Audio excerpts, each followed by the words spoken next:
What happens when love turns into booze? When the hero of last season returns to the stage where he enchanted millions, but as an enemy, Friday night in the Bronx was not just another game between the Yankees and the Mets.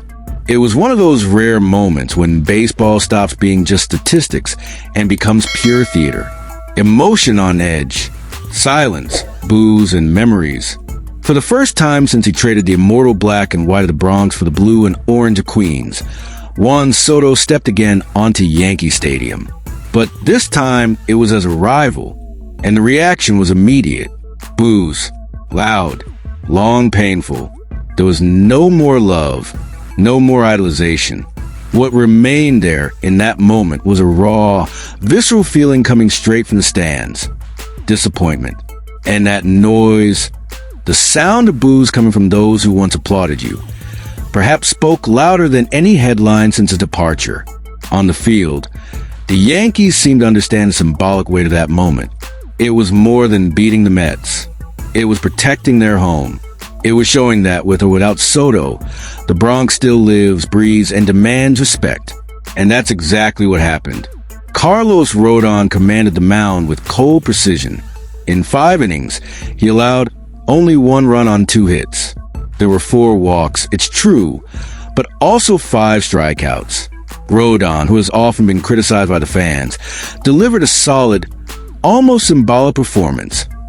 While the former number 22 was being booed, he responded with dominance. And when he left the game, the bullpen finished the job competently. 4 innings, just 1 run, 3 despite hits, still playing at a high level, representing that short-term victory. But the night was not just about the pitchers. The Yankees' offense woke up at the right moment. In the bottom of the 3rd inning, the offensive machine moved with surgical precision. First, Paul Goldschmidt, one of the most experienced players on the roster, drove in 2 runs with a single. Jorbert Vivas and Aaron Judge crossed home plate. Then Anthony Volpe contributed with a sacrifice hit. The score was already 3-0. But it didn't stop there. Oswaldo Cabrera, patient at the plate, waited and waited with the bases loaded. He drew a walk that brought another run home. 4-0. It was a quick and effective punch. A round dominated by the Yankees in front of a fired-up crowd. On the Mets side, the response came at the top of the 4th inning with Brandon Nimmo. A single and a run scored. But any spark of a comeback was immediately extinguished. In the bottom of that same inning, Goldschmidt appeared again with another important hit.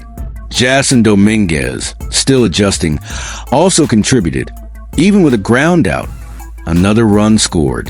The scoreboard rose to 6-1, and the game seemed decided. What was seen on the other side was a collapse on the mound. Tyler Medjol, the Mets starter, didn't even last 3 innings. In 2.2 innings, he gave up 4 runs for hits and walked 5 batters. An inconsistent, insecure performance that paved the way for the downfall. Max Kranick came in, but the situation was already delicate. He was also hit hard. 2 runs allowed in 2.1 innings. The appearance of Jose Butto and Daniel Nunez late in the game brought some control, but it didn't change the fate of the night. In the 9th inning, the Mets still tried to rally. Francisco Linder, with a double, drove in the team's 2nd run, but it was too late. Much too late. The damage was already done. The celebration was already in the Bronx. But perhaps the most striking thing about the night wasn't the score. It was Juan Soto's silence. No great plays. No shine like in other times. And above all, no response to the boos. He, who arrived at the Yankees as a savior, left the franchise too soon and now pays the emotional price for it. It's a harsh reminder. In the Bronx, love and pressure walk side by side, and heroes can't leave without consequences. It was impossible not to remember other great moments of return to Yankee Stadium, like Cano coming back with the Mariners, or even Giancarlo Stanton, who was often booed at home during rough patches. But with Soto, there's a difference. He didn't fail. He left. And the fans aren't ready to forgive yet. The 6-2 victory was a message. The Bronx doesn't forget. And the Bronx stays strong.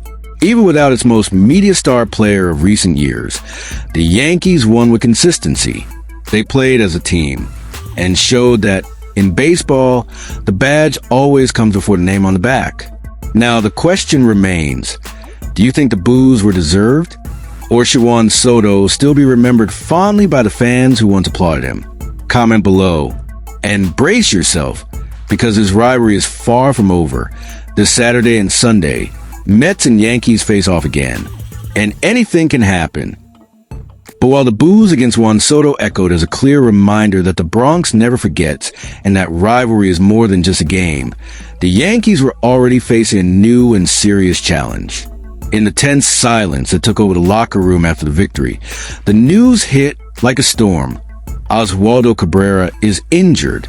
This is not a simple temporary absence. It's an injury that shakes the very foundations of the team. A problem that forces the front office to accelerate decisions that, until now, seemed like plans for the future. Cabrera was not just another name on the roster. He was a flexible link that guaranteed balance between defense and offense. His role at third base, combined with his ability to play multiple positions, gave the Yankees a valuable margin of maneuver. Without him, the team loses more than a player. It loses a key piece that united defense, hitting, and depth in the lineup. And when it comes to the New York Yankees, there is no room for hesitation or mistakes. The season is underway. Playoff pressure is mounting, and decisions must be spot on. If you're the kind of fan who lives every Yankees play like a saga, who wants to be ahead of all the rumors and analyses, don't wait. Smash the like button, subscribe to the channel, and turn on notifications to join the community that lives, breathes, and cheers for the Bronx. Here, every rumor becomes news, and every news sparks debate. It is in this scenario of pressure, urgency, and expectations that a name has been gaining traction among insiders, journalists, and analysts. Alec Bohm, third baseman for the Philadelphia Phillies. The idea is not new, but it gained strength and credibility over time, especially after Cabrera's injury. Despite still playing at a high level, Matt Grazel represents a short-sighted, is one of those who believes Bohm could be the immediate answer the Yankees so desperately need. This isn't just about a replacement. It's a strategic matter with medium and long-term vision. Bohm's contract is approaching its end, and the possibility of a $1 billion renewal might be out of Philadelphia's interest. According to Spotrac projections, his next contract could be around 7 years and $142 million. This puts the Phillies in a tough spot. Bohm's future is uncertain, and his name was already circulating in rumors last year. Now, he's once again considered a piece that could be traded to teams that really need to fill the third base gap. Behind this possible trade, the proposal gaining traction involves a deal that would send right-handed pitcher Ian Hamilton, promising outfielder Everson Pereira, and right-handed pitcher Carlos Lagrange to Philadelphia. 3 young players with potential who would bolster the Phillies' farm system, while the Yankees would gain a starter for one of the weakest spots in their lineup. Despite a quiet start to the season, Bohm currently holds a slash line of .258/.301/.348, with 13 RBIs and 2 home runs. Numbers that, even if they don't shine like the league stars, are solid and far better than the options currently available to the Yankees on the field. This makes Bohm a reliable safety net for a team that cannot afford to falter. And the challenges don't stop there. DJ LeMahieu's decline over the past seasons is visible and concerning for those who follow the team's performance. Jazz Chisholm Jr., another name gaining space in the infield, struggles at the plate and has a history of injuries that limit his consistency. And now, Cabrera's absence only deepens this gap, creating a hole that must be filled so the Yankees' competitiveness is not compromised. Time, as always, is the enemy. The trade market is open, and the window to strengthen the roster could close too quickly. The Yankees, known for their patience and strategy, must decide whether to invest in Bohm now, making a bold move, or wait to see other opportunities, risking falling behind in the race. This type of decision recalls crucial moments from the recent past, like when they brought in Anthony Rizzo to strengthen the team, a move that seemed risky but proved to be right. or when they bet on players like Bader, looking for talent that could blossom in New York. History shows that sometimes you have to take risks to win, but it also teaches that poorly calculated decisions can be costly. Now, the question hanging over the Bronx is, will the Yankees move forward with a trade for Bohm, or will they wait too long and see other teams take advantage of this opportunity? We want to know what you think. Is Alec Bohm the ideal reinforcement for the Yankees at this stage of the season? Or is there another name that should be on the radar? Leave your comment, because the fans' voice is a vital part of this story. And if you want to keep following the behind-the-scenes, rumors, and possible moves that could shake the market, stay tuned for our next video. New information and possible surprises are about to emerge. So don't forget to subscribe, leave your like, and share this video with other fans who want to stay on top of everything happening with the New York Yankees. Because here, every chapter of this epic story is just beginning,